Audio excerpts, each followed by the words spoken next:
That's the mystery, that we'd all be one. Okay, Acts 17. Okay, well, we'll start in 15, verse 15. So there's a lot going on leading up to this point. And I won't go through all the details, but they are going out. Paul, Silas, Timothy, they're sort of on a tour. You can think of it that way. And they're running into all kinds of trouble. So this record is about the trouble Paul runs into in Athens. And it's so fascinating. Okay, so verse 15. And they that conducted Paul, so sort of his escort, brought him unto Athens, and receiving a commandment unto Silas and Timothy for to come to him with all speed, they departed. So they brought Paul to Athens, and they said, and Timothy and Silas were at the previous place, and they're like, hey, you guys get to come to Athens as fast as you can.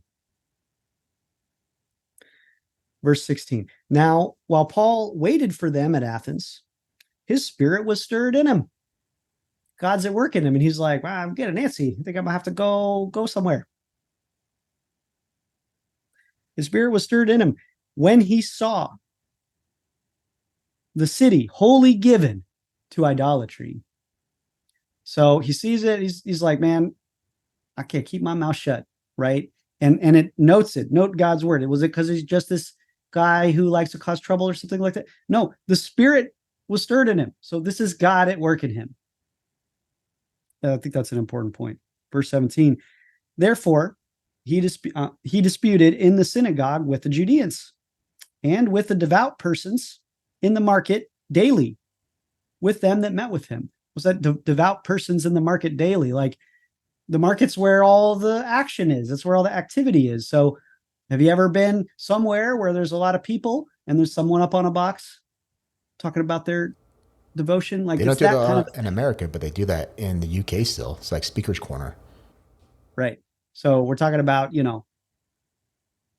different types of evangelists and teachers hawking their services, etc. That kind of, this is, think of this rowdy, it's mixed. Again, this is the Hellenistic period, right?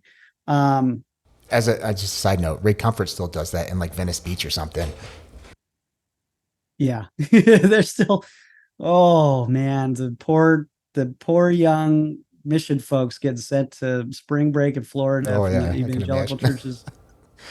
Oh, Getting tore up. anyways, yeah, I don't want to digress too much. Okay, verse 18. So he's out there. He's like, man, look at all this idolatry. I don't like it. I'm gonna go start talking.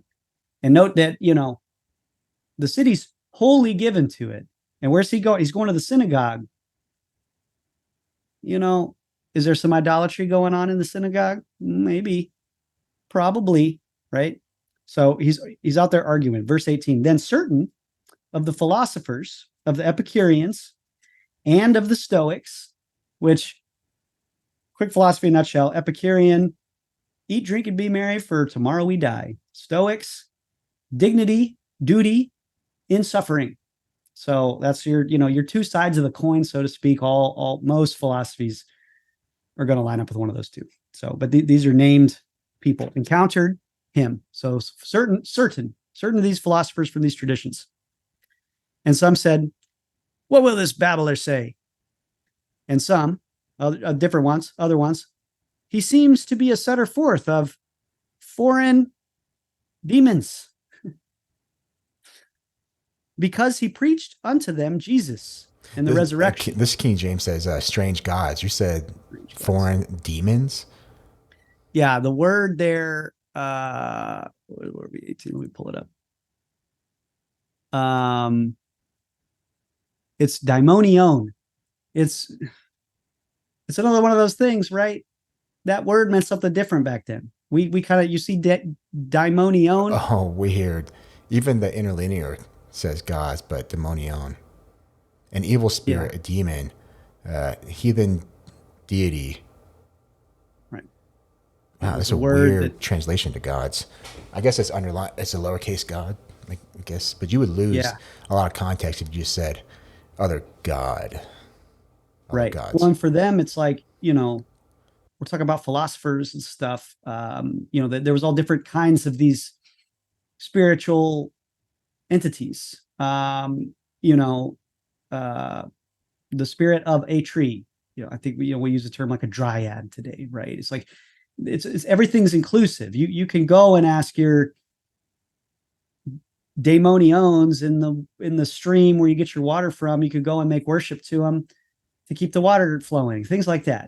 So it's there's even modern bucket. Americans that say that they're spiritual, not Christian spiritual, but just spiritual, and they think that Christians are weird for calling demons in a bad context. They're like, no, like witches. They're like, no, demons are normal. They aren't these bad things that you say that they are. Like, well, in the sense that they're not of God, like Yahweh, Jehovah God. Yeah, they're not of Him, so there's something else. I'm not trying to take us off on a weird port, but yes, last week when we were talking about like Artemis and those Greek goddesses, I mean, where did they come from?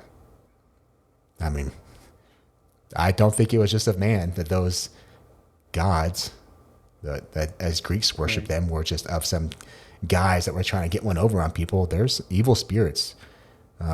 We're in spiritual warfare, as we'll get to more in like Ephesians 5 and 6.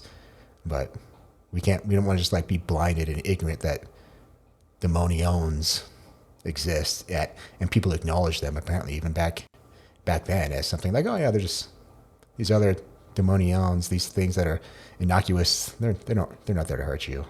Yeah.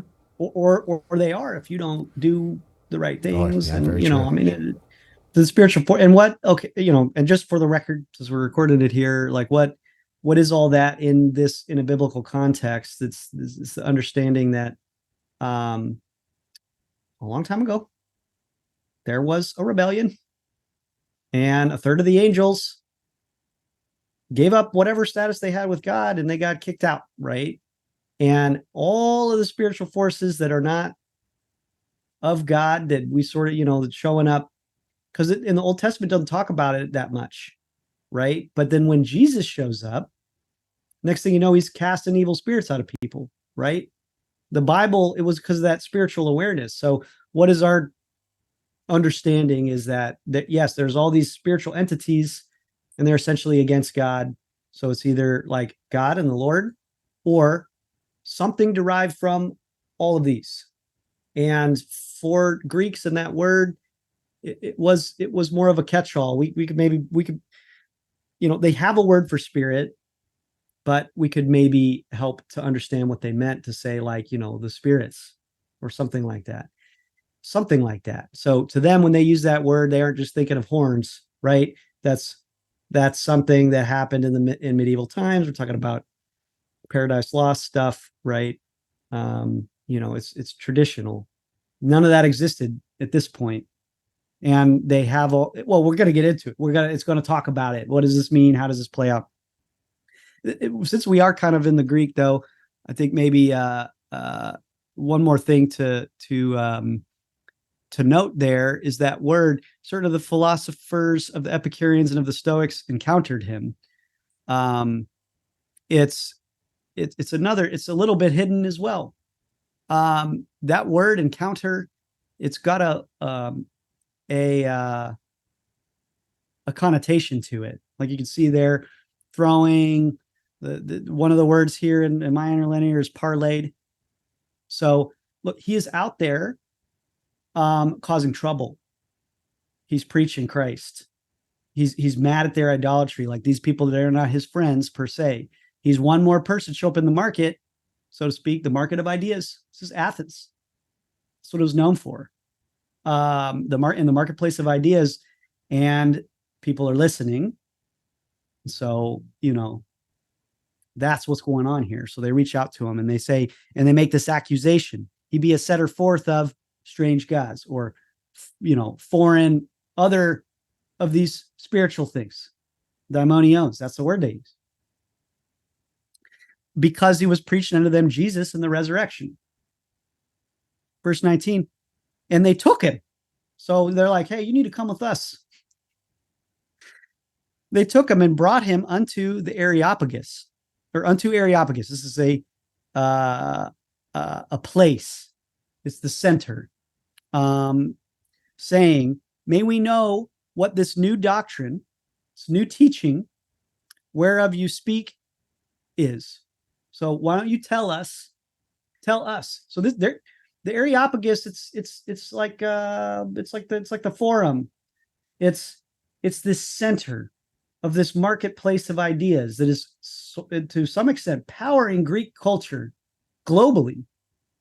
And we're going to find out a little bit, but he was breaking the law by introducing a new god. In other words, they had so many dang daimonion showing up that in Athens they were like, listen, there's enough. We've got to have them all covered by now. If anyone brings another one in, we're going to punish him because we don't need any more gods. We got enough, right? So this is something like a trial. Something like a trial. Oh, they say in verse 20. See, I should just keep reading every time. For you bring certain strange things to our ears, certain foreign things to our ears. We would know whereof what these things mean. We got a little parentheses in verse 21. For all the Athenians and foreigners which were there spent their time in nothing else, but either to tell or to hear some new thing.